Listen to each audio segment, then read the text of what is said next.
operating system, making it very stable.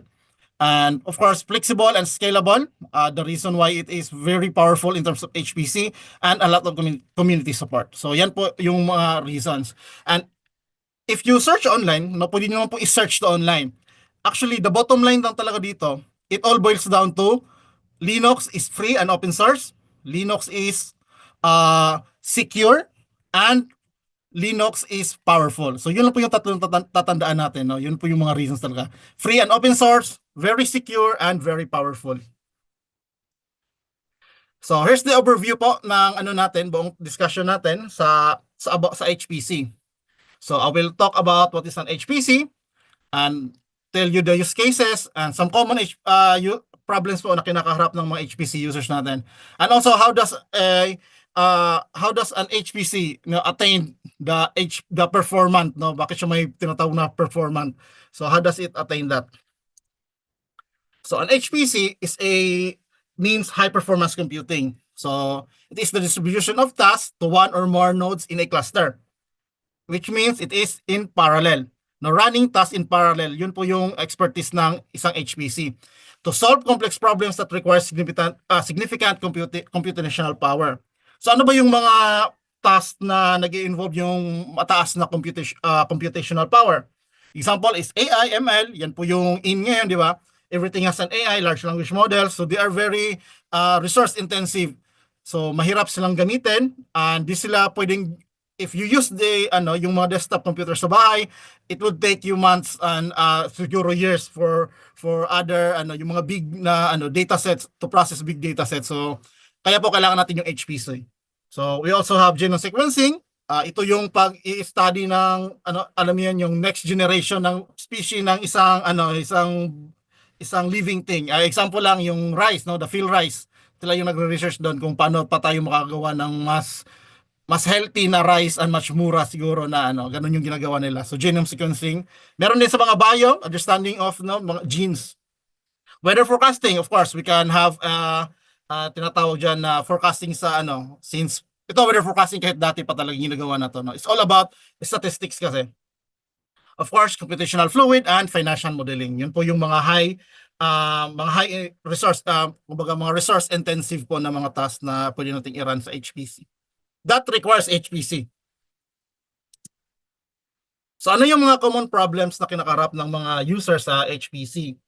So one is software installation and compatibility. No, so you need to install a lot of softwares inside the environment. So that involves skills in Linux command line. So very important po if you want to go into system administration ng HPC, you really need to have a good grasp of the command line interface, no, the Linux command line interface. Mainly because you will be dealing siguro sa entire day po nandun po kayo sa loob ng isang Linux shell. And you will be installing many things. You will be supporting also the users. So sa part mo ng mga system administrators, sinusuportahan po namin yung mga users namin. So pag nahihirapan sila mag-install, kasi nga medyo complicated, and then we will help. So yun po yung isa sa use cases nun. So next problem is job scheduling and resource management. Ito naman po is very specific po to sa niraran nila ng mga programs. So ang HPC po kasi is shared resources, which means na marami yung gumagamit, sabay-sabay na gumagamit. And the job scheduling is used to actually solve the problem of yung congestion natin. I will explain it later sa slides natin. Next is data management. AI and ML uses very big data, mga big data analysis. Ang lalaki ng mga models nila. So aabot ng mga terabytes of in terms of data na ginagamit nila. So isa 'yon sa mga sa problems na need i-think in advance talaga when working with HPC, mainly because limited lang yung resources and you need to have your large data placed in the server. So debugging and troubleshooting. So isa sa big problem when you're working in Linux, you need to be able to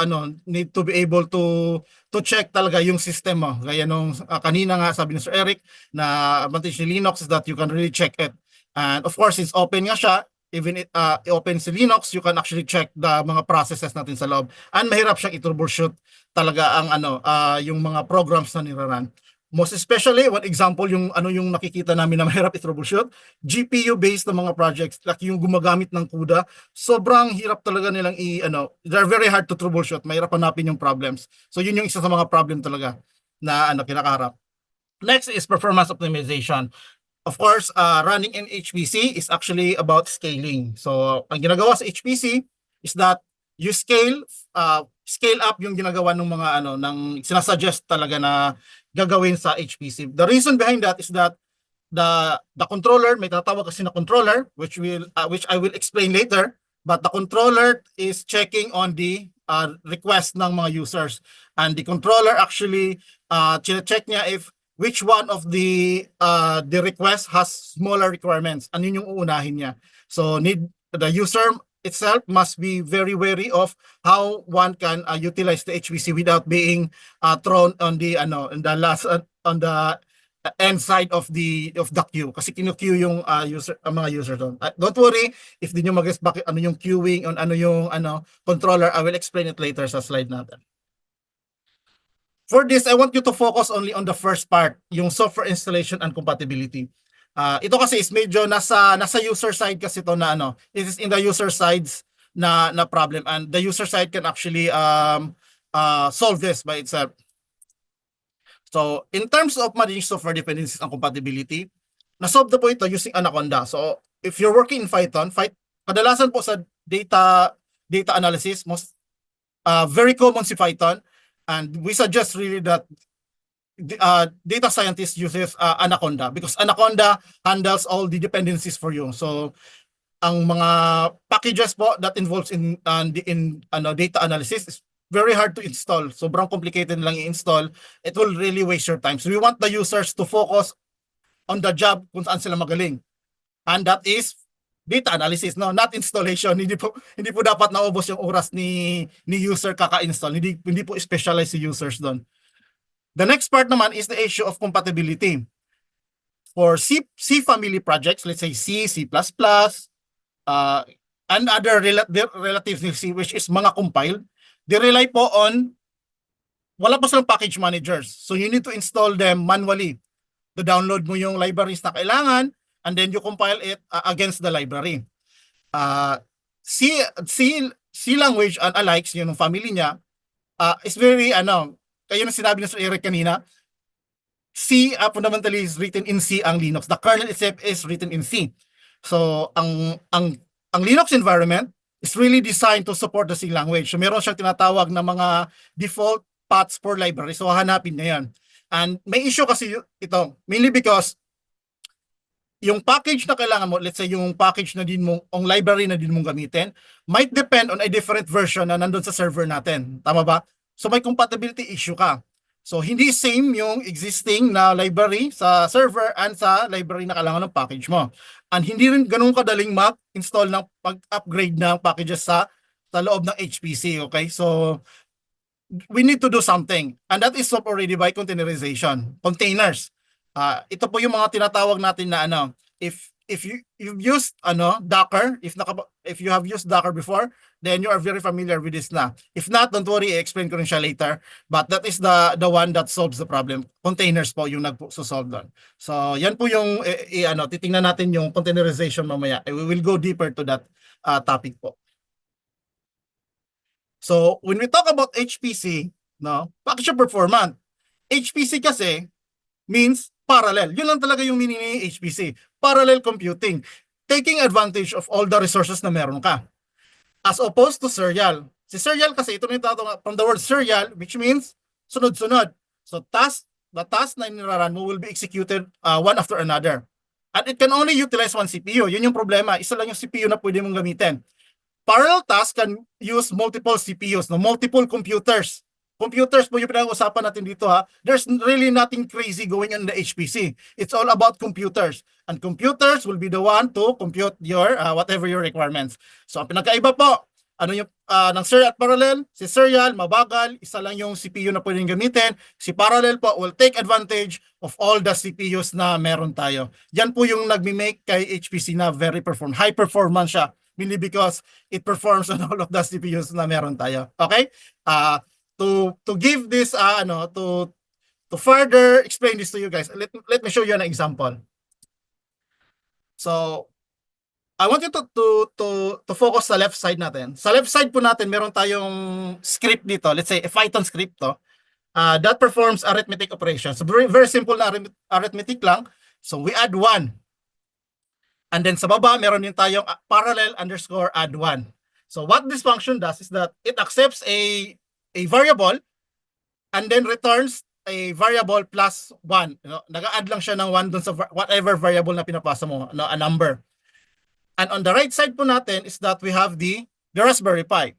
So alam naman po natin yung Raspberry Pi, di ba? If you know what is a Raspberry Pi, well, if you do, good na yun. If not, well, a Raspberry Pi is just a computer. Single board computer lang po siya. Mas maliit siya compared sa standard desktop or laptops natin.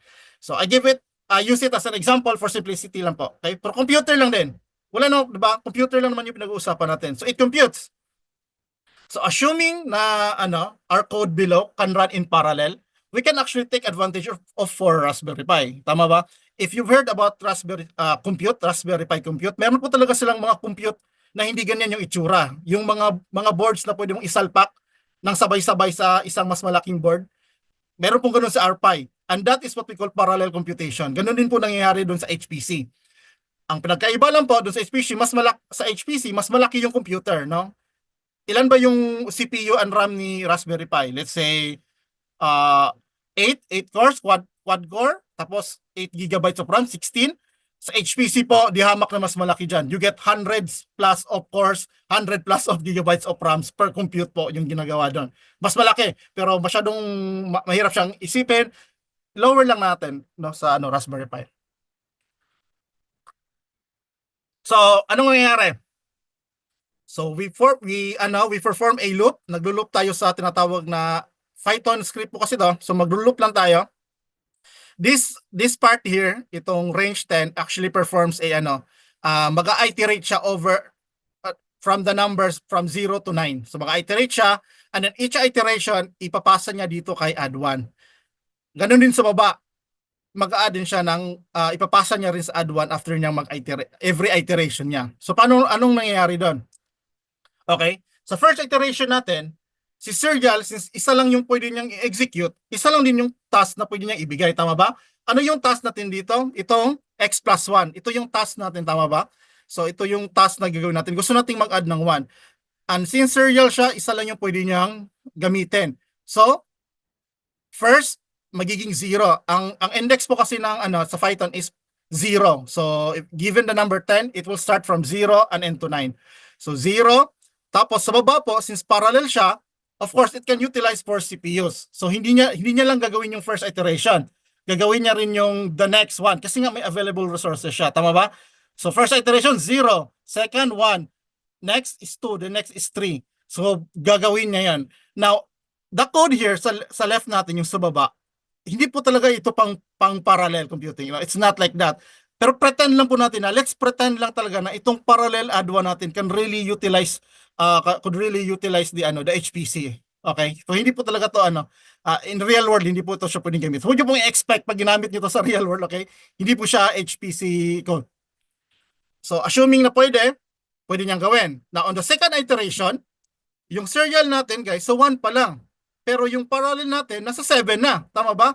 And if we go further, tapos na yung parallel computing natin, si serial nasa third iteration pa lang. So nakikita niyo yung difference in terms of performance, tama ba? So very very crude example lang to pero ganun po yung nangyayari sa HPC talaga. Parallel overpower serial computation. Okay po? Hopefully po clear po sa ating lahat. So in summary, HPC enables tasks that were previously impossible with conventional desktop computers. Bakit impossible? Sir, nagpa-plus 1 lang naman tayo. Diba? May plus 1 lang tayo. May typo ako. Plus 1 lang din yan. Sorry, di ko lang siya na-edit. But, nagpa-plus 1 lang. Pero ganun lang din naman yung ginagawa sa AI. Tama ba? Or image processing. You will only perform a very simple arithmetic operation, let's say sa isang image.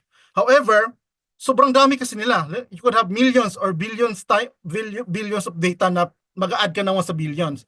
Imagine if you're using serial, Isa-isa mong gagawin yon. Isa-isa mo silang gagawin, maubos yung oras mo. So, in desktop, maubos po yung yung computational hours natin. So, in parallel naman, since it takes advantage of multiple computers, you can actually execute them ng sabay-sabay, okay?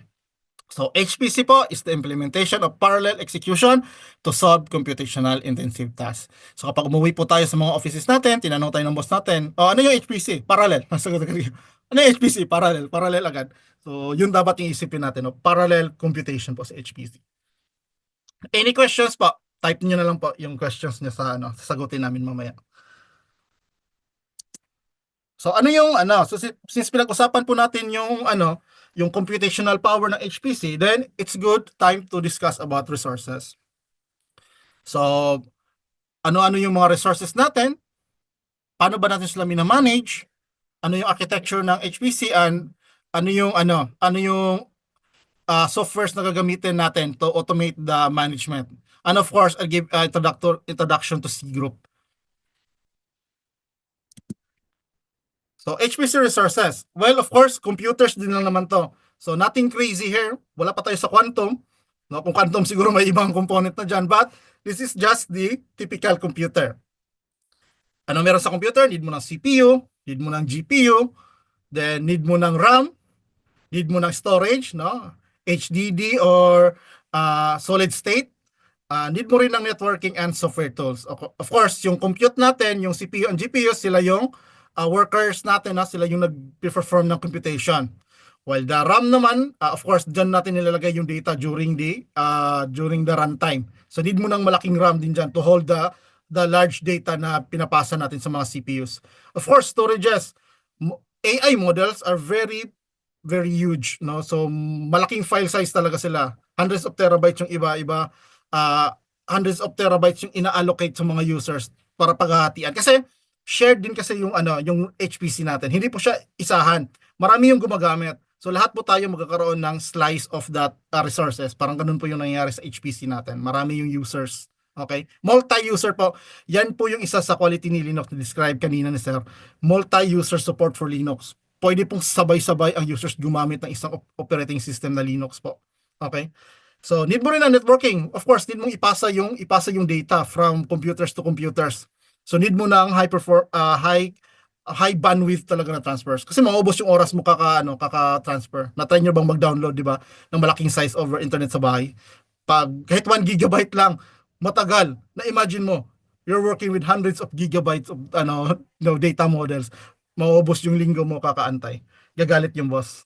So next is the software, yung installation natin is software. So may mga softwares po that glue them together, no, yung para mabuo yung HPC natin. So resource management in HPC. So bakit po na tayo nag-resource management, okay? Anong reason? Bakit? Well, HPC kasi is a shared resources. Ibig sabihin nun, maraming users.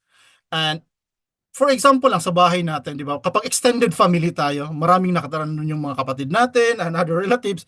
Di ba? Medyo magulo, tama ba? Magulo yung environment. And ganun din sa HPC. Since marami yung users, magulo din. The reason behind that is that some of the users might be using more computational power compared to others. So yung iba po is hindi po nila magagamit, tama ba? Yung iba po is makukonsume po nila yung buong resources natin, tama ba? Para lang nagda-download ng file sa bahay, di ba? Kapag may nagda-download, gagalit yung kapatid natin na naglalaro ng computer kasi daw, di ba? O lag na yung Mobile Legends, naglalag na sa Mobile Legends. Kasi nga, yung sa bahay natin, naka-default lang naman. Wala pong management na ginagawa. Kung ano po yung kailangan ni user, ibibigay po yun ng, let's say, router natin.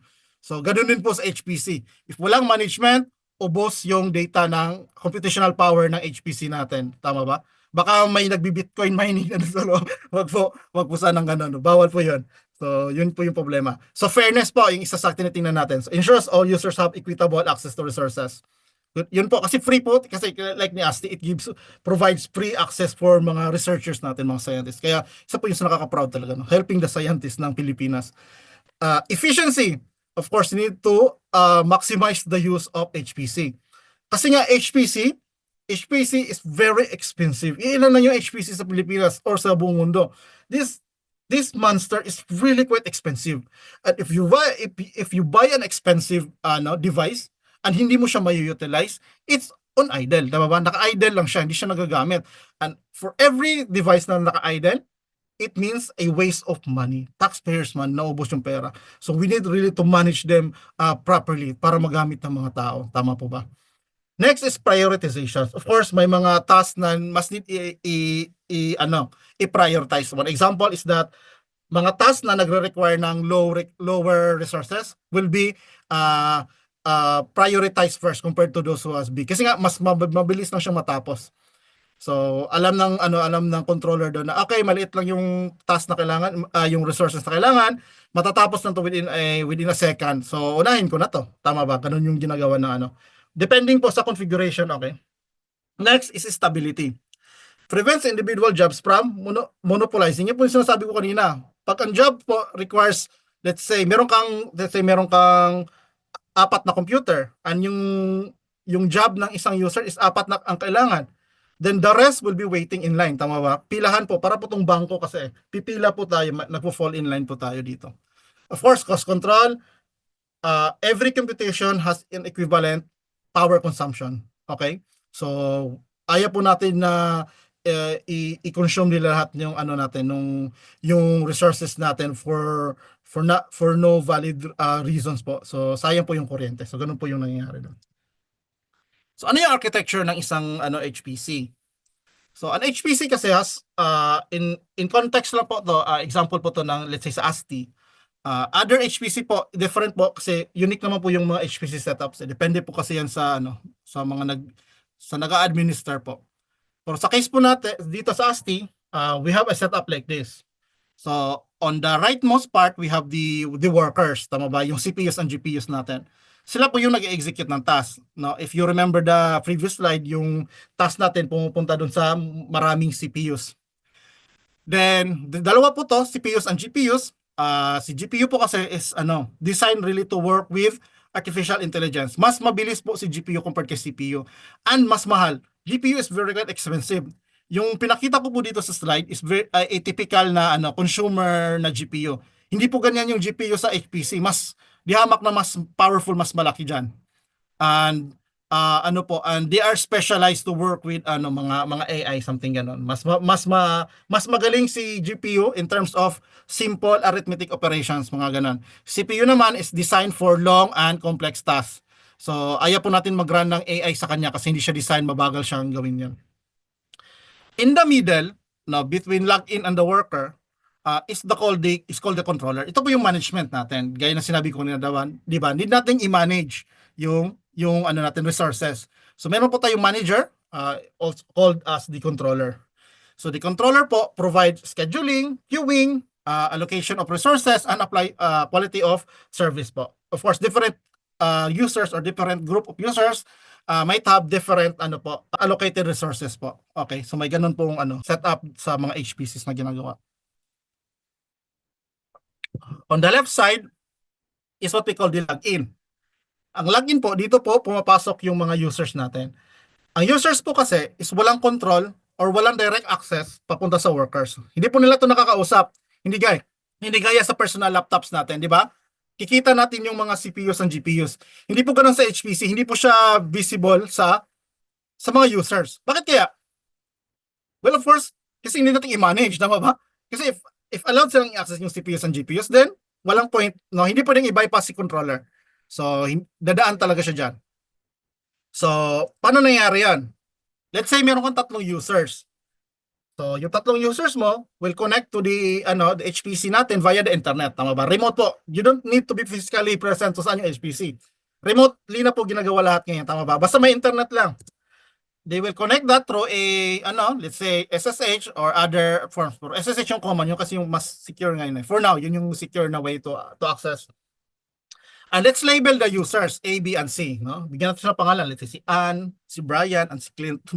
So, Ann, Brian, and Clint will have a home directory sa loob ng login natin. Tama ba? User space. Tama ba? Nasa loob sila ng user space, yung operating system. And meron silang allocated na lugar doon. And within that login, that nodes is available yung commands ng management. So the management po, yung controller, exposes its commands papunta kay user. Yung mga commands na po to is commands to submit the di ba? Of course, if you're using HPC, you need to somehow submit your jobs or yung mga tasks or mga scripts mo, tama ba? Para i-process sa CPU. Ipapasa mo po kay management. So siya po yung mediator between the user and the machine. Siya po yung pumapagitna. So diyan po nag-uusap. And then si management na po yung bahala paano niya kailan niya papa-execute or i-queue niya ba muna yung resources mo. Tama ba? So hopefully malinaw po siya. And of course, linawin ko lang po, ano yung nodes? Nodes means computer lang. No? Litong-lito din ako dati. Ano yung nodes? A node is nothing but a computer. Pero special siya because these nodes actually sits in the network. Within the network sila eh. Connected sila via local, let's say, local network, something ganon. So nodes po ang tawag doon. And they are specialized po na mga nodes. Tama ba? So worker nodes, very powerful po to. Mataas yung specs. Hundreds of cores, hundreds of RAMs. Management po, tama lang. No? Parang typical laptop lang to. Let's say 16, let's say bigyan natin siya ng mga 32 cores or gano'n, 32 gigabyte of RAM. Ito naman po, ito yung mas closer to the user na mga PC. Sila ginode po kasi walang ibang gagawin kundi i-host lang yung tatlong users. So papatirahin niya lang doon. Wala siyang computational power na gagawin. So di niya kailangan ng mataas na resources. So part po yun, let's say efficiency, tama ba? So dapat po, not efficiency but cost effectiveness, tama ba? There's no point in spending hundreds of pesos, thousands of pesos dito. Kasi wala naman siyang gagawin, tama ba? So bibigyan na natin siya ng maliit na specs. So di mo kailangan bumili ng mamahalin. So we save money by knowing that, by understanding that concept po, makakasave po talaga ng pera. So ganun po yung nangyari. And below po, natatawa kayo, meron storage. Well, there is a reason kasi kaya yung storage natin nag-i-expand from login to workers. It needs to be present to all of this. And I will explain that later. Tatakabak na yung storage. Requirement ho talaga siya na yung storage natin spans from the login node to the worker nodes. Okay? Okay po ba? Sana po malinaw lahat. So, managing resources. So, bakit natin minamanage or the workloads natin? Ganito po kasi yun. The OS kasi provides all resources. Di ba? Alam niyo yung meme? Like, yung pag-check ng yung task manager, 100% lahat. I bought for it, so I will use it. Gagamitin mo lahat. Ganun po kasi talaga yung OS. Yun po yung ideal for single user. Tama ba? If bibili ka ng laptop, gusto mo talaga magamit yung buong RAM. If may 32 gigs of RAM ka, dapat 32 gigs of RAM yung nagamit. Or if mayroon kang 8 cores din, diba? Ganun nangyayari. Gusto natin yon. Pero hindi na po ganun sa HPC. Hindi mo po pagmamayari yung resources, which means dapat shared po. So, minamanage po natin siya for that very reason. Kasi yung OS po by default will provide you with all the resources. However, for multi-users, need pong i-control yung environment and we need to provide resource limitation. Tatandaan po natin yon. Resource limitation po talaga yung core purpose ng isang controller or management node, no? And how does Linux do that, no? Baka naisip niyo, sabi yung Linux dito. Well, Linux naman talaga yung HPC. I would say na 95% of all HPCs are running on Linux, no ba? Why? Because it's, yung tatlo? It's free and open source, secure, and very powerful. Ganun lang po talaga yung reason sa tatlo. It all goes down there. But hindi po natin pag-uusapan yung how gano'n siya gano'n kaganda si Linux, no? We can spend entire month, no, just praising how good Linux is. However, I will focus only onto the into the specific na meron si Linux. Tinatawag natin na C groups. C groups po kasi is the key to to management. Okay? So I-explain ko siya. Hopefully understandable po lahat, no? I will move to the next slide po. If may question, tanong lang po. So what is C groups? C groups kasi is part of the Linux kernel. Tama ba? Linux kernel, yung diniscuss ni Sir kanina na we have the kernel sitting on top of the hardware. Tama ba? So C group is part of the kernel and it allows us to manage the groups of the processes. So Linux po kasi every time you run a program, it is turned into a process na minomonitor ng operating system natin.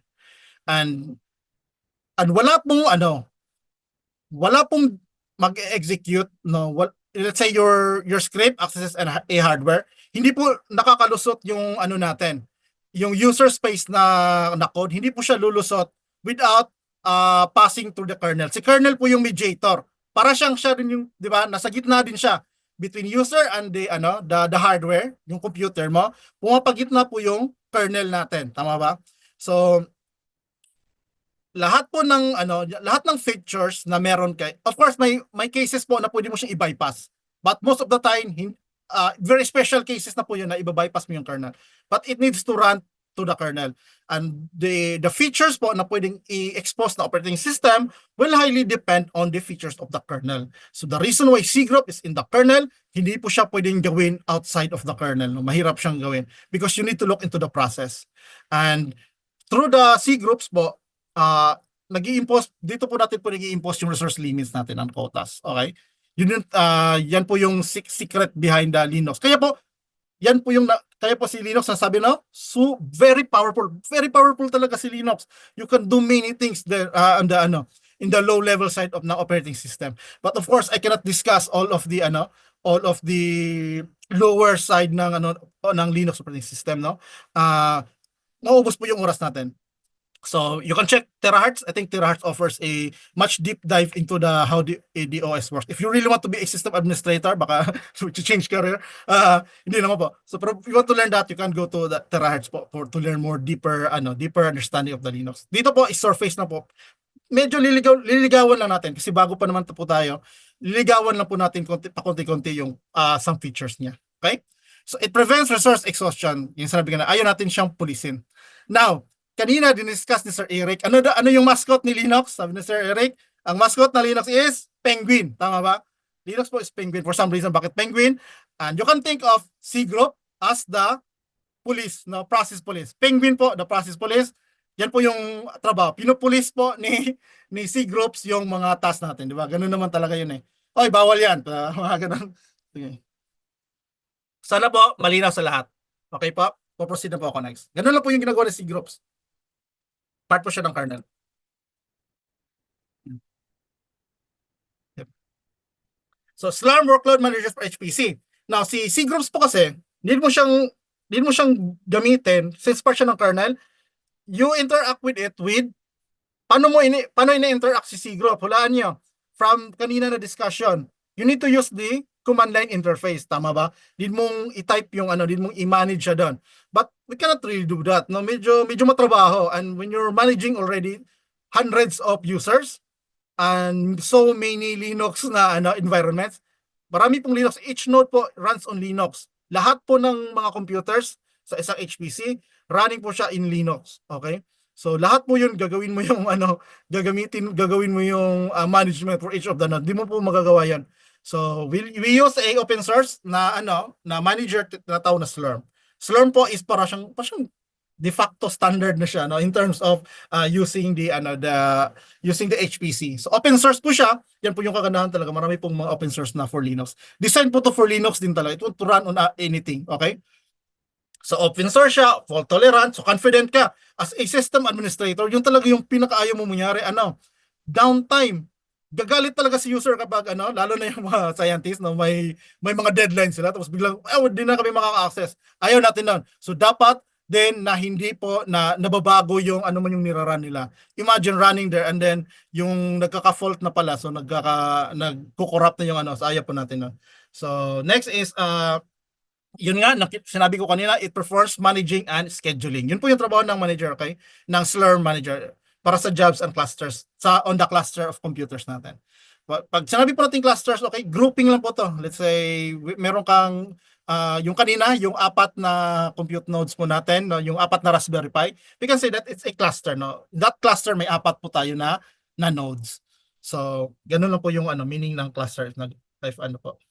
So next is provide resource allocation. Kaya sabi ko kanina, meron tayong finite numbers of workers, tama ba? Let's say meron kang 10 CPU and may gagamit ng mga users. Hindi mo pwedeng ibigay lahat, di ba? So the Slurm allows the user to specify ilan yung nodes gagamitin niya. No? Pwede bang isang node lang, or isang or dalawang nodes lang yung gagamitin. Ganun po yung na ginagawa ng Slurm. So, prioritization and queuing. So, since nga shared, yung task po natin, hindi po siya guaranteed na kapag sinubmit natin siya is mararan siya. Hindi po ganun yung HPC. HPC po is about waiting for your turn. Ganun po talaga yung nangyayari. Hindi po infinite. Even the most powerful, no, na mga HPCs, ganun din po yung nangyayari. Meaning because, of course, yung mga niraran natin needs to use a lot of power. No? May mga task din po that really needs to be allocated, na i-allocate sa kanya yung maraming resources. And therefore, need po mag-antayan.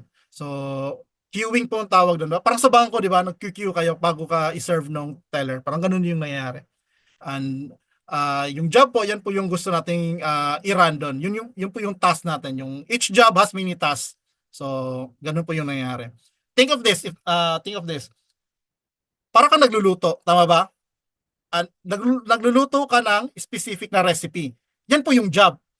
And each step po sa pagluluto, let's say pag i-slice ng mga ricados, di ba, pag-boil ng water, yun po yung individual na mga task mo sa pagluluto. Tama ba? So ganun po yung nangyayari sa HPC. Para ka lang nagluluto. Yung job is your recipe, yung niluluto mo, and the task po are the individual smaller task po na ginagawa natin sa program natin. Example lang dun sa code natin, yung add one, yun po yung isang example ng task, di ba?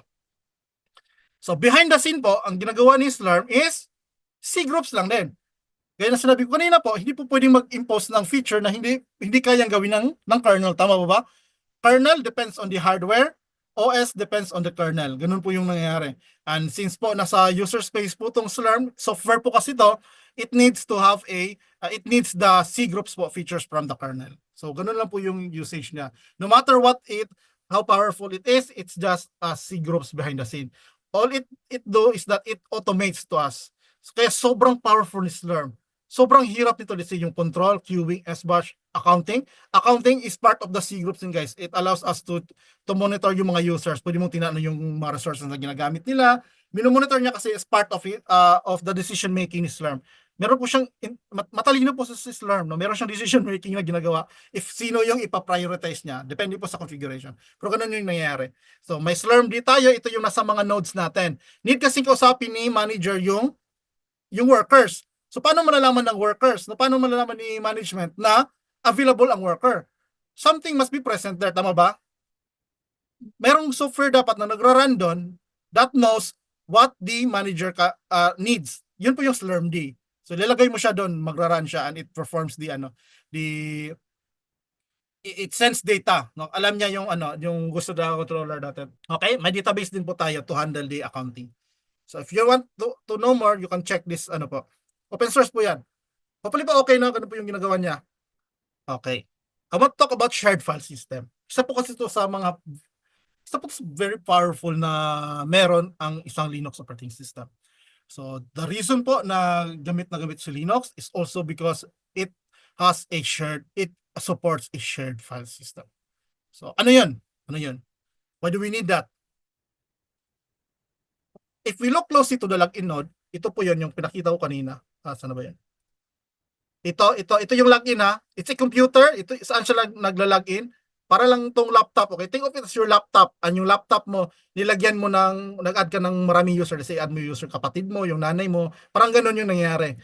And in an HPC po kasi, niraran yung script mo or yung task mo is yung job mo. Let's talk about Java. I will use job and task interchangeably. Parang same lang yung minimin ko doon. Something na need i-perform or need i-execute sa CPU natin. So, sa login node, nandun yung files mo. Tama ba? Nandun yung home, gaya ni sinabi ni Sir kanina. Meron kang home directory. Doon daw nagre-reside yung user.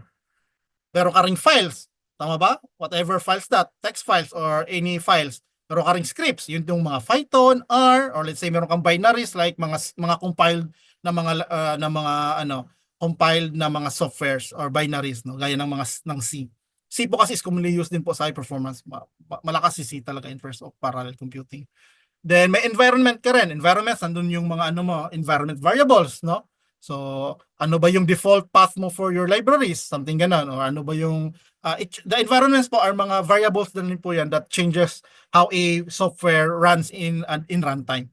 Then meron ka ring apps, no? Marami kang apps. Pwede mag-install ka rin kasi ng mga apps. May mga apps kasi na built na and need mo na lang gamitin. Meron ka ring libraries, no? Ito yung sinabi ko kanina. Ano yung mga header files na kailangan sa C or ano yung mga packages na kailangan doon sa ano natin, sa Python code natin. Tama ba? And each user will have may or may not have a unique file scripts, environments, apps, and libraries. Tama po ba? Medyo magkaiba po, hindi po sila same. They will have their own home o kung saan magkakaroon sila ng sariling files, no? Ito po yung depending po sa user na medyo unique po siya sa each user natin. Tama po ba? Magkaiba po yung files nila. Meron din tayong tinatawag na system-wide. Ito po yung available sa buong users, no? No, if titingnan natin yung root directory ng Linux, yun po yung tinatawag na system files. Available po siya sa lahat.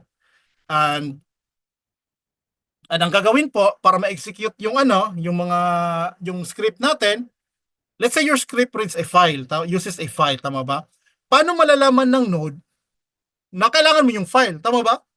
Say for example, meron kang script to parse a CSV file, no? Yun yung iraran mo, ang task mo is to parse CSV file. Paano malalaman ni Node 1 na gagamitin mo yung CSV? Paano siya magkakaroon ng access doon sa node file mo? Kasi sinabi ko kanina, magkahiwalay. Tama ba? Separate na computers to. Wala siya dito. So wala siyang idea. Tama po ba? Agree po ba tayo doon? Wala siyang idea kung ano yung natin, kung ano yung meron siya. Which means, we need to find a way kung saan yung individual, unique to the users, and system-wide is present din kay nodes. Whether it's a CPU node or a GPU node. Tama po ba? Need siya na mag-exist doon. So paano natin gagawin? Sir, i-copy natin, di ba? Copy natin sa bawat node. Sobrang hirap nun. First, why it won't work? Kasi nga, you need to pass a data para i-process ni node. A node, in turns, spits out data. Tama ba? Ibabalik niya yung result. And if i-copy mo lang yung files mo, hindi yun magsisync. Tama ba? So, hindi niya malabong, ang hirap gawin nun if gusto mong gawin yun sa isang node. So, dyan po nagpi-play ng crucial role ang shared file system. So, we wanna make sure na itong tatlong to, no, or more users po, mas maraming users, di lang po dalawa. Kaya sabi ko kanina, we need to make sure that their files must be here, as represented by the scholars. Tama ba? Dapat present siya sa lahat, and dapat consistent siya. Dapat predictable yung result ng node. Alam mo, dapat, guaranteed dapat. Andyan po nagpi-play si tinatawag na tawag dyan ni shared file system. So ito po yung role ni ni storage dito. Ito po yung file system natin. Kaya po siya nag-i-span from the login to worker kasi yung storage mo present siya sa login, present din siya sa kay worker. So paano nangyayari 'yon? It's called file system. So meron po tayong ganito, kunwari lang. CPU nodes and GPU nodes are nothing but computers. So meron silang internal CPU, meron din silang local storage, and meron din silang mga network interfaces. So si GPU, mas maraming GPU. Si compute, mas maraming CPU. Tama po ba? And dito po sa baba, tingnan natin, si storage node po, mas marami siyang storage kasi storage yung purpose niya. And dito po, nagre-reside yung data ng mga users natin. Tama ba? So how do we make that this file system exists in each of these nodes? Well, the solution is to connect them via network. Ano lang po yun? So meron ka switch, i-connect mo yung just say computer. So malaking computer lang po talaga to na maraming disk. Meron din silang OS. Tingnan nyo may Linux OS ka, may kernel. Linux powered po sila. Computer din po talaga to na very specialized in doing saan siya magaling. Ito specialized in storage, specialized in compute, specialized in GPU. Connect po sila sa network and they will talk to this kernel, to this storage node via IP. May IP address po. Ganun po yung nangyayari. And ang kagandahan kasi kay Linux, in Linux kasi, everything is a file. Lahat po ng nangyayari sa Linux is a file. So this one here will appear as if it was really part of the OS nitong mga to. So namamount siya doon. Familiar ba kayo sa NAS? Di ba? Network Attached Storage. May pagkaganon siya as it is connected into the NAS. Pero mas powerful pa siya doon. Mainly because para din siyang shared drive. Nasi-share din yung laman niya, no, to each users. And hindi lang nasi-share. you can actually create a virtual parang partitioning doon. No, may share ka, para siyang slice of pizza. Ang buong storage mo yung buong pizza, slice mo siya, yun yung part mo na nandun sa loob niya. And they will appear there sa each of the node, tama ba? And may isa akong gusto na tandaan nyo. Okay? Ito lang yung tatandaan natin, that for storage na nasa data center natin or nasa storage node natin will appear as if it is a single storage. Hindi siya drive C, drive D, drive E, wala pong ganon. Mag-a-appear siya as para siyang directory lang din dun sa loob. Ganon po siya ka-powerful. Yan po yung need natin tandaan. Kasi if ever po makakapasok tayo sa data center, mawiwindang ka talaga sa dami ng parang cabinet na puro storage. Like how do we connect that storages na ng sobrang dami? Meron pong software na ginagamit to make you to use that. Example po si Lustre. It is designed for HPC na distributed system. May iba din, let's say Ceph or Gluster, may mga ganun, mga software based, then they will run here. Software sila, tama ba guys? So ano yung requirement para maran yung software? It will require an operating system. And an OS will be a Linux. It will the part na magsisit in between the hardwares, paano niya kakusapin? Need ng kernel. Wala pong mag-over the backcode kay kernel. Dadaan po talaga kay kernel. Kaya napaka-importante ni kernel na mag-exist. Okay? Fun fact, yung Linux na tinatawag natin ngayon, yung Linux OS, siya din yung kernel. Tama ba? But hindi po kasi tama talaga yung term na Linux. Ang Linux po kasi na ginagamit natin ngayon is called GNU Linux. GNU po siya, GNU Linux. Si Linux po, the Linux kernel, yun po yung gawa ni Torvalds, gaya na sa Mr. Eric kanina. However, the operating system is hindi gawa ni Torvalds. Gawa siya ni GNU. And si GNU, during that time, about 1992, di nila mai-publish yung mga apps nila. Bakit? Wala silang kernel. Wala silang pwedeng paggamit. Meron silang kernel, pero masyadong hilaw. So need nilang gamitin yung kahit Linus. OG kasi si Linus Torvald eh. Kaya ginamit nila yung kernel ni Linus Torvald. Okay? So yung Linux po na ginagamit natin ngayon, let's say Ubuntu, Fedora, Red Hat, whatever Linux distro yan, it is a combination of the GNU applications plus the Linux kernel. So you can use them interchangeably po. So patanong sa anong OS mo? Linux. Tama naman yon, Linux. Pero behind the scene, Linux kernel and the GNU Linux talaga tawag sa kanya. Hopefully po malinaw. Malinaw ba or nag-add sa confusion? Hopefully po, i-research na lang po natin. Okay? So, ganun lang yung nangyayari. So, next po, I will talk about containers. Kasi mention ko kanina sa problems. Mahirap yung compatibility. Tama ba? You have many files. Meron ka dito. So, we wanna make sure na if ever na yung shared library natin, tama ba? Dito kasi nag-uugat eh. Itong sa share system-wide. Sa system-wide kasi meron siyang built-in na mga libraries. Pwede kasi na magkaiba yung version sa need mo, tama ba? Ikaw rin, meron ka ring mga packages, iba rin yung need mo. So hindi mo magagamit. Yun po yung use cases na may encounter natin yung incompatibilities. Hindi siya compatible sa whatever the OS is running on the host, tama ba? Host operating system mo. Kaya need nating isolve siya via containers. Kaya ipapasok ko po si containers. And narinig nyo na rin to because sikat na to eh. Like Docker. Docker really is the one that revolutionized the technologies nowadays. Tama ba? Containers. Dati kasi virtualizations na tayo like virtual machines. And hindi siya efficient. Masyado siya mabigat. So we need to use the containers. And the containers po is not a magic. In fact, sinabi ko kanina, ano ngayon? The OS software po kasi sa container. The OS can only implement what is present in the kernel. Wala siyang features na hindi kasama sa kernel, which means containers must be part of the kernel. Part po siya ng Linux. Kaya si Linux po talaga ang OG ng containers po. Ganun po siya. So, paano niya ginagawa yan? Ano ba yung containers? Well, a container is actually what we call a containerization, isolation. I-isolate yung process. And to isolate that, we need to use a technique called namespaces. Ito po talaga yung crucial, ito po yung concept no, na need nating malaman. Yung containers po, whatever it is, marami kayong maririnig.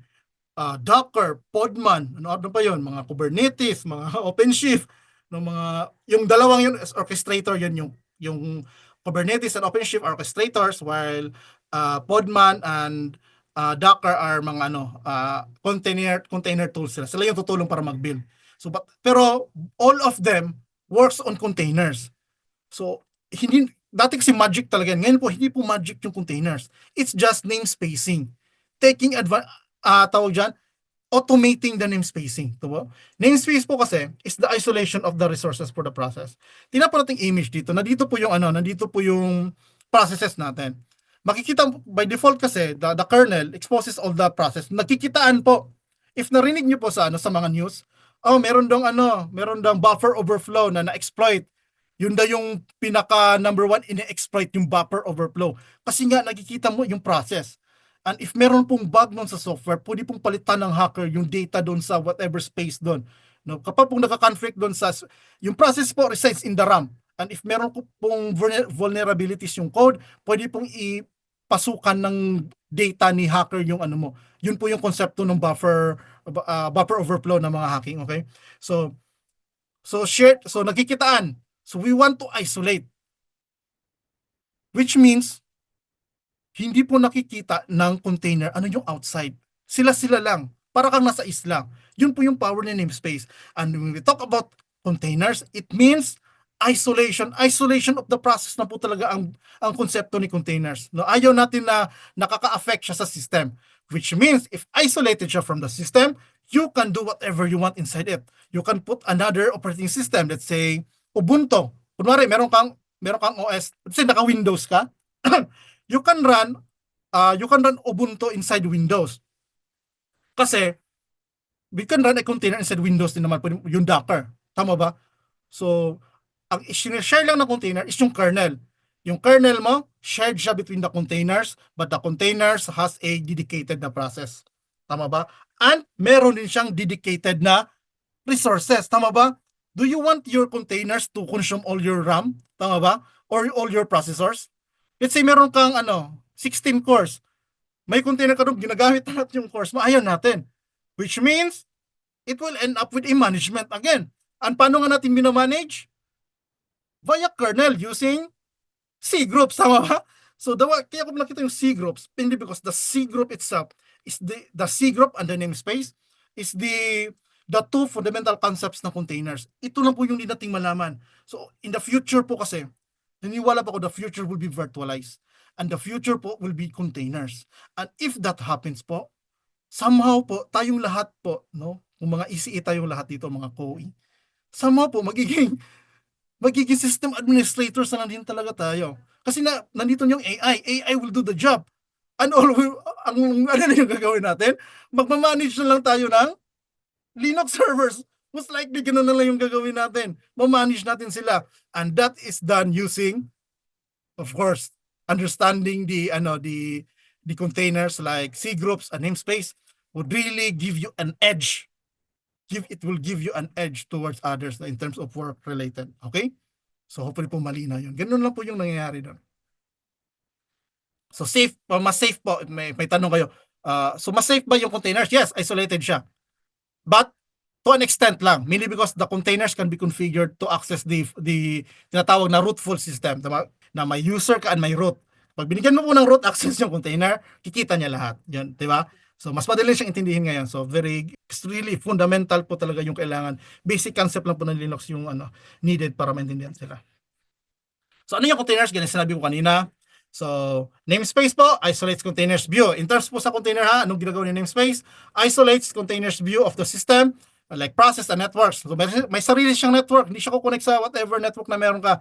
Kakaroon sila ng sariling storage, process, and network. So, para siyang virtual machine lang talaga. But virtual machine kasi, virtualizes including the hardware. Kaya mabigat si VM. Kaya nga, virtual machine. Kaya machine. This one is not called a virtual machine. It's called a container.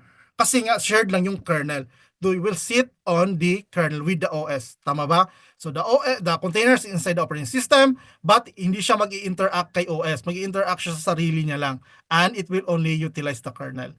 If it can utilize the kernel, it can utilize the hardware. So ganun po si container. Kaya napaka-powerful. Napakababa po ng, let's say, napakababa ng tawag dyan ng para siyang wrapper lang talaga siya, no? So very tight po yung integration ng container sa Linux. Kaya di nyo po poproblemahin yung latency. Di ba? Kay VM, mataas yung latency kasi nag-i-implement siya ng sarili niyang networking stack. Kaya ubos yung resources mo doon. Dito is gagamitin niya kung whatever meron kay kernel. Tama ba? So mas ano siya, mas mabilis, mas performant. Kaya siya ginagamit din sa HPC. Kasi performance siya. You can access the GPUs, no, mga GPU, kaya mo i-access yung GPU ng HPC natin. Even if you're inside a container. So yan po talaga yung solution na pinopropose namin. Kapag di kaya sa Conda, use container, okay? So combined with namespace, it provides isolation, C groups enforce resource constraints. Kailan nangyayari? Binanggit ko kanina si orchestrator, si Kubernetes and let's say Docker. They need to enforce some sort of limitation, tama ba? So need nilang gamitin yung names yung C groups talaga. So ang result, lightweight, portable, and efficient containerization. So very powerful. You can play with it even if you're on Windows. But remember this, that containers is native kay Linux. Native po kay Linux siya. There is no concept of containers kay Windows dati. Ngayon, siguro meron na. But it is Linux, okay? So in summary, containers are lightweight and portable in execution environments. Isolates application, provides consistent environment. Kasi nga, a container from kunwari, meron ka rin container sa laptop.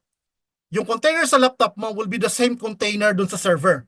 So you can test out in your laptop in advance, put it in a container, and then push it towards the server, and that will actually execute the same as if it was in your laptop.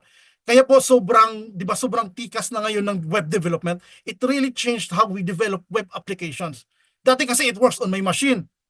No? Pero iba naman yung machine sa server. Now with the use of containers, it works in your machine, it works on the machine of the others. Yan po yung big advantages ni containers, okay? Popular tools, Docker, Podman, Apptainer. Apptainer po ginagamit natin sa HPC. Dati siyang Singularity, ngayon Apptainer na. Okay? So yun lang po yung purpose ni Apptainer ni container. So, Apptainer yung ginagamit natin na. So na-solve na natin yung problem sa dependencies with Anaconda, compatibility with Apptainer. Okay? Hopefully malinaw po. So where am I going in this, no? Saan ako papunta? So there's a reason why inintroduce ko talaga yung idea ng softwares and containers. Hindi because yan yung concept. Yan yung concept na bumubuhay din. Kaya sobrang powerful ni Open RAN ni 5G. And we will check here, revisit natin yung ginawa ni NVIDIA called Enabling GPU Acceleration in Near Real-Time RAN Intelligent Controller. Di ba? Sobrang tikas nung title. Pero i-explain ko mamaya. Hopefully, na ma-explain ko ito mamaya. So this was done by Rakesh, Chris, Soma. Pero ito kasi yung napaka-powerful na example. Instead of creating my own. Okay. So diniscuss ko yung software. Si RAN kasi ngayon, is actually binubuhay siya it lives on the principle of software-defined na radio access network. Software na po siya. Virtualized na po yung RAN natin. Dati kasi bibili tayo ng mga hardware, tama ba? Hardware-based sila. Yung software nasa loob. And pag ang software nasa loob ng machine, there's no way you can interact. Kasi nga, i-expose lang naman i-expose lang ng OS ano yung pwede i-expose, tama? Vendor lock ka. If you're using a specific brand, yun na dapat yung brand na gagamitin mo on top. Yun yung ina-explain ni Open RAN ni Sir Richard Matias. That's why you need to watch it. If hindi nyo pa nakita yung introduction to Open RAN, panoorin nyo and doon nyo lang talaga ma-fully understand to. Okay? So if meron na, mas madali na to sa inyo. So example na to, meron tayong of course yung 5G na natin. It will connect to whatever, may torre tayo. It will connect to the computer. No? Pabayaan naman natin, basta mini PC siya. And inside the mini PC this is the hardware. Next nito is the kernel and the operating system. And inside the operating system, nandun po yung mga applications natin. Tama ba? So these apps are very special. So meron tayong RU, processing the lower part. Ito yung antenna dito, itong GNU radio. Ito po pala is tinatawag na SDR, Software Defined Radio. No, there's a software. Nandun yung software na idea na software. So if it's a software, you can actually perform crazy, maraming bagay pwedeng gawin.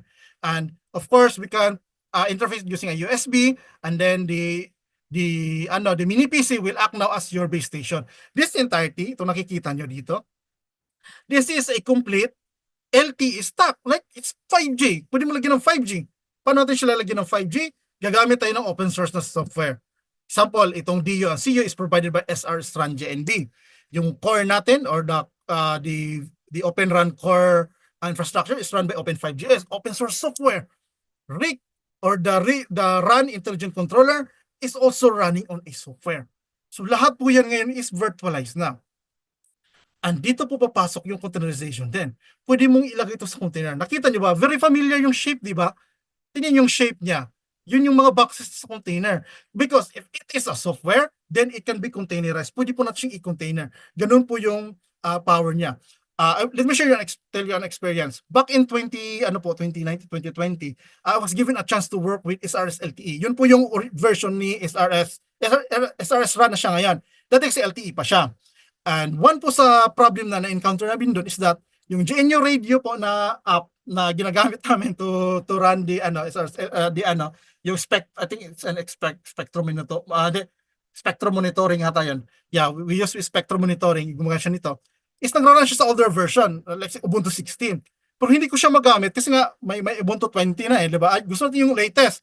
Paano siya i-run? Ang ginawa ko, nilagay ko siya sa loob ng Docker container. Niran ko sa loob ng Docker container yung tawag dyan, yung GNU radio, and then minount ko sa loob yung parts of the file system. And it worked. Nagawa namin siya. Lalala ko puyat kami noon gabi yun kasi napapuntang deployment na yung kasama ko. Shout out Sir Philip, Sir Ramon. Sila yung gawa, Sir Julian. Pero paano natin gagamitin? Need naman siya implement. So, the idea that since may knowledge na ako about containers, pumasok ko siya, ilalagay ko sa container. So, gumana siya and it works because containers is a tape, tawag dyan, thin wrapper lang talaga. So, it exposes that. Okay? So, yan lang yung konsepto niya. So, why am I telling you this? Because I want you to focus on the idea of the RAN Intelligent Controller. So, dapat kasi software siya. Bakit siya dapat maging software? Kasi the RIC must in order for us to apply AI and ML, dapat po software siya. Bakit? Because if it is a software, then it must be very good at doing a very specific task. Tama ba? A software is good at performing specific tasks. And alam natin from the previous slide that a task is just a runnable code. Tama ba? Yung code natin na add one, ganun lang naman yun, di ba? Software yun. And if you can do the task, which means pwede mo siyang i-run in parallel. That's the reason why napaka-important ng concept ng RIC as a software. Kasi nga if software na siya, pwede mo siyang i-run sa HPC, tama ba? And may dalawa pong concept na nating tandaan. Yung near real-time RIC or ito yung mga mission critical. So like optimization, and meron tayong non-real time. Ito yung mas low, hindi siya kailangan real time. Let's say data modeling, dito mo gagawin. Yung RIC na application na yung real time, ito yung dapat yung application ng AI mo, tama ba? Ba't mabilis yung AI mag-execute? So dito niraran sa RIC na to. And since need mo ng AI, need mo nang mag-run ng apps. Ito yung sinasabi ko, yung R apps and X apps. So they are just tagging lang po to specify ang app siya, non-real time ba or real time, tama ba? So app yung sinasabi ko. Apps are softwares po, tama ba? So we can run them. Huwag niyo na pong isipin ano si R, ano si X. Ang importante dito ay apps. Apps daw sila, which means these are applications and you can use them in an HPC. Paano yun? Paano nangyayari yun? Well, of course, kasi need natin yung tatlong services. AMBB, Enhanced Mobile Broadband, we have the URLC, Ultra Reliable Low Latency Communications, and Massive Machine Time. Imagine mo, if magda-download ka ng videos or mag-stream ka, sobrang bagal. Di ba? We don't want that. No? And we want AI to be very quick in actually deciding which of that is will be implemented. And then we have the ultra level low latency. Imagine mo nagre-remote surgery ka tapos mataas yung ping mo, di ba? You're performing, di ba? Ayaw natin nun. Yan yung gustong isolve din 5G, di ba? Ang hirap na remote surgery. Tapos pag-move mo ng robot sa ibang part ka na pala. So mahirap yun, ayaw natin nun. Self-driving cars, si Asti po may project na si Zeros project. Machine-to-machine communication po yan. Vehicle-to-vehicle communication. Self-driving cars po would require a very low latency po. So we have also massive machine type communications. Ito na po yung mga IoT.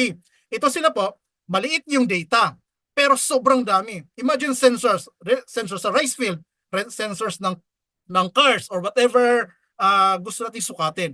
So sobrang dami po kasi kaya tinatawag na massive machine. Sobrang dami pero maliliit lang yung payload. Hindi sila gaya sa AMBB. Sa Enhanced Mobile Broadband kasi intended for very high payload talaga. no download streaming. So what is this? Bakit siya importante? Because this is what gives 5G really the flexibility. Mas flexible siya. You can create apps for enhanced mobile. Pwede kang gumawa ng app for low latency, pwede kang gumawa for machine type. Ganun po ka-powerful yung 5G, and if ever po yun yung gusto nyong puntahan, pwede rin po. You want to be a system administrator? You want to be an app developer for RIC? Then you can do this.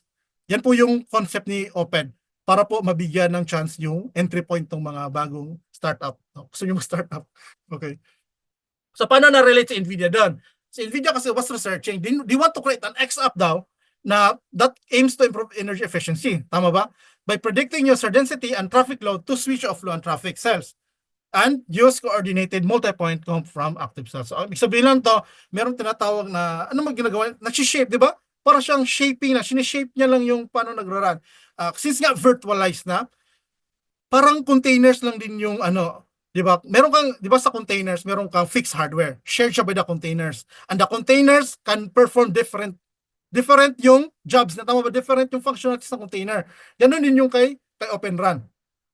Meron kang same na run, which is yung ito sila, and meron kang stack over that run, meron kang other services on top of that. So yun na yung Massive MIMO, tawag dyan, ultra low latency, and the Massive Machine, tama ba? So we want to since intelligent ka siya, if ever walang gumagamit ng sa ibang services mo guys, you can actually allocate them to the, di ba, LTE kasi is about resource allocation. And we don't want other resources. Ano ngayon? Efficiency, tama ba? If on idle yung resources, which means, if idle yung resources, it means waste of money. So, solve po yun ni 5G by using, ni AI pala. By AI, deciding the, or AI na makapag-decide ng tawag dyan, what is best na network optimization nga tinatawag sa kanya, then the AI can actually help the region intelligent controller to decide. So kaya tayo may audio, yung OCU na kailangan malaman. Important lang that nagbibigay sila ng data kay RIC. Diba? And they are configured by the RIC also, no? In terms. So parang ganun lang. So if it is a if RIC is a software po kasi si RIC. RIC po is a software. Hindi po siya physical na ano. Yan po yung idea ng disaggregation. So instead na isang machine, tanggalin natin yung software sa machine, ihiwalay yung machine. Now you can use a different machine. Saan nga ba yun? Sorry, baulik ako. Dito, itong mini PC, this can be anything. Palitan mo ng Raspberry Pi, palitan mo to ng Asus or whatever, or desktop. Pwede, tama ba? Hindi nagmamatter, this sit on top of the kernel, tama ba? Hindi po nagmamatter to as long as supported yung ano natin. So kaya siya very flexible. Pwede mo tong palitan, pwede mo tong palitan. The software is separated. Hindi siya nagde-depend na sa hardware mo yan. Yan po yung gusto kong ipakita sa inyo. And if it is a software, ganun sinabi ko, pwede mo siyang i-run sa GPU, tama ba? GPU yung gamitin natin, AI yun eh. Dito mo si CPU, maubos yung oras sa CPU. So, efficient multiplexing. So, the NIR-RT RIC can efficiently multiplex. Tama ba? Since nga, sinabi ko, para silang containers, tama ba? Ganun yung idea eh. Containers sitting on the kernel and the hardware. Yung hardware mo is ito sila. Let's say yung RF, ito sila dito banda. Ito. RU, DU, at saka CU. Sila yung hardware and you will provide a service on top of that. So, si AI po yung magde-decide how it can decide for the optimization ng resources natin. And for Massive MIMO po, beaming naman po yung pwedeng gawin. An X-App can optimize beaming forming for special, tawag dyan, for spectral efficiency using long-term data po analytics from an R-App. Si R-App po kasi is, ano tawag dyan, real-time, tama ba? But, and sa AI, sa concept ng AI po kasi, it needs to train models, tama ba? An AI cannot be an AI if it is actually if stuck na siya, ano yung current meron siya. Ang AI po continuous po yung learning. Continuous po yung learning ng AI. So we need to feed AI with more data. Doon niya ma-analyze, ito ba at this time pala wala masyadong gumagamit ng internet, diba? At 2 AM wala masyadong gumagamit ng internet, babawasan ko yung allocation ko for Massive MIMO, no? Tama ba? I-allocate ko siya for allocate ko siya for whatever service na gusto niya. Parang ganun po yung idea doon. So dapat po may efficient po yung dapat yung transmission doon, okay? So ML model and ML interference on the NIR-RT RIC configured in the beaming. So in summary po, this is my last slide na po ito. So tamang-tama po yung oras na dito tayo magugutom. So in summary po, the RAN intelligent controller demands high performance computing for real-time decision making. So may AI kasi.